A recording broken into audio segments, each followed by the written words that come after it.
It's over. And I'm a huge fan of this organization, but you got to call it like it is when you see it. What we know of as New England Patriots, the Robert Kraft, Bill Belichick, Tom Brady era, would be over. This is an old team. It's a thin team. It's a team that got by on a poor defense that got re-exposed in the Super Bowl. That wasn't Tom Brady's fault. Threw for 500 yards. The defense gave up 41. This team, and I talked to Albert Breer yesterday on the Will Cain Show, which you can catch from 3 to 6 p.m. Anytime. Okay, nice plug. I'm there with sports. Was it nice, though? It was a plug. And he challenged me. Name a player under 25. Name me a big-time player on the Patriots under the age of 25. Oh. That's right. You can't. So this team needs to reload. They need talent. And if you're now packaging assets, packaging talent to get up to replace, to get a backup, to get your heir apparent to Tom Brady, it tells me it's over. They're looking beyond. Not only are they looking beyond, they're ready to move beyond. There's no way they do that. Go ahead.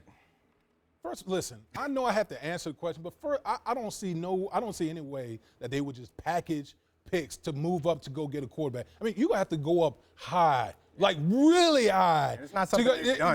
That is No, totally. but they do have the ammo. They do have the ammo. Yeah, but I'm just saying that's just totally out of character for what Absolutely. he's done in the past. But to go along with that, if they were to pull that move, it would basically confirm like what Seth Wickersham wrote, like everything in that article, like stuff going on behind the scenes. Boom, like there's no denying. So you agree with me? I do agree with you in that in this stance right there. If the Patriots were to make a radical move like that, it would basically confirm what Seth Wickersham basically said in the article, that there's a lot of stuff going on behind the scenes. I agree with you that they need to bolster that defense and they need more players rather than just one kind of silver bullet type of quarterback to come in. Wouldn't he be a silver bullet? It'd be a backup plan. It would be a silver bullet in the chamber. So that would be a backup plan or not a long-term plan. So I agree with you that would signal that the Wickersham stuff, which, I mean, I trust his reporting, so I think it's true anyway, but it would signal that it's definitely true. It would signal that the era of Brady Belichick is over, but I don't know that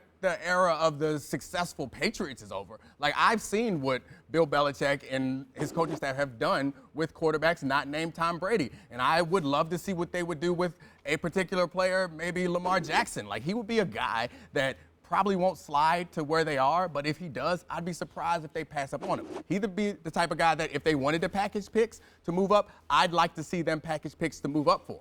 Here's the thing. So what you're telling me is it might be the end.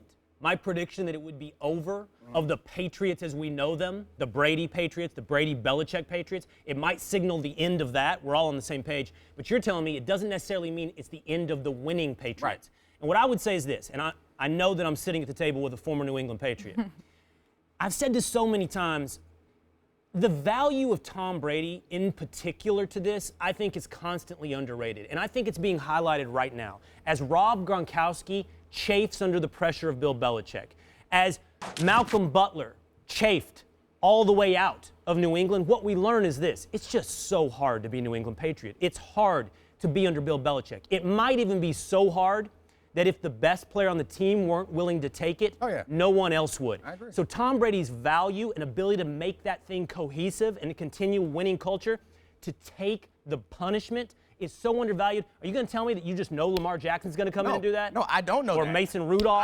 I don't know that, and I do think that value is or even important. Jimmy Garoppolo. I think that value is important. I also think the value is important that he is always one of the, if not the best quarterback in the league, and he allows them to pay him like he is a middle-of-the-road quarterback in the league, which really helps that team find success. But I think if they can survive the departure of one Damien Woody, they can survive the departure of Tom Brady or anybody else. That's my belief.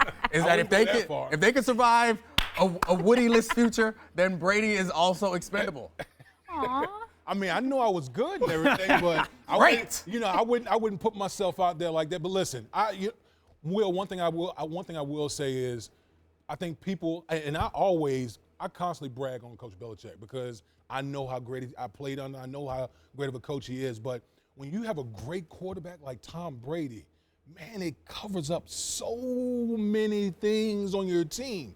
And for a long time, that Patriots defense, when I first got there, when I first came to New England, and when Tom Brady was first there, it was all about the defense. I mean, we had studs on defense. Right. But as the years went along, you didn't necessarily need that because the quarterback was so great. So I agree with Damien, you. am I wrong? You're telling us the value of Tom Brady on the field. I'm actually talking about the value of Tom Brady in the film room. It's in Tim the Duncan-like is what It's it feels like. What you're saying. It's When your best player is willing to be called out by the head coach repeatedly and Duncan-esque. honestly embarrassed, then Well, yeah, everyone that- else falls in line. Well, absolutely. And if that guy's not there, I think it's not absurd to say, how does Bill Belichick hold that team together? It didn't happen in Cleveland.